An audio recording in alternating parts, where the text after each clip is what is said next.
జరాసంధుడు యుద్ధానికి వచ్చాడు.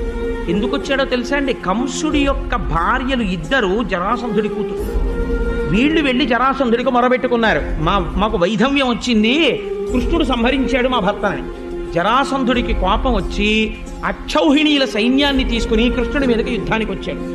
కృష్ణుడు అనుకున్నట్ట, నా అవతారం దేనికి వచ్చింది? రాక్షస సంహారానికి కదా, భూభారాన్ని తగ్గించడానికి కదా.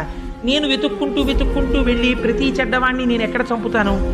వీడిని చంపకుండా వదిలేసి వీడు తెచ్చిన వాళ్ళని చంపేస్తుంటే వీడు మళ్ళీ వెళ్ళి పోగేస్తుంటాడు చెడ్డవాళ్ళని. ఎందుకంటే అలాంటి వాడి కనుక అలాంటి వాళ్ళేగా చేరుతారు. Birds of same feather flock together. వీడు వెళ్ళి మళ్ళీ చేరుస్తాడు, చేర్చి మళ్ళీ వస్తుంటాడు. మళ్ళీ వీడిని వదులుతుండడం, వాళ్ళని చంపుతుండడం, మళ్ళీ వీడు వెళ్ళిపోతుంటాడు, మళ్ళీ తీసుకొస్తుంటాడు, మళ్ళీ చంపుతుండడం. ఇలా 17 మాటలు వచ్చాడు. 17 మాటలు అక్షౌహిణీల సైన్యాన్ని కృష్ణుడు చంపాడు. 18వ మాట మళ్ళీ వస్తున్నాడు జరాసంధుడు. వస్తుంటే ఇప్పుడు కృష్ణుడు ఒక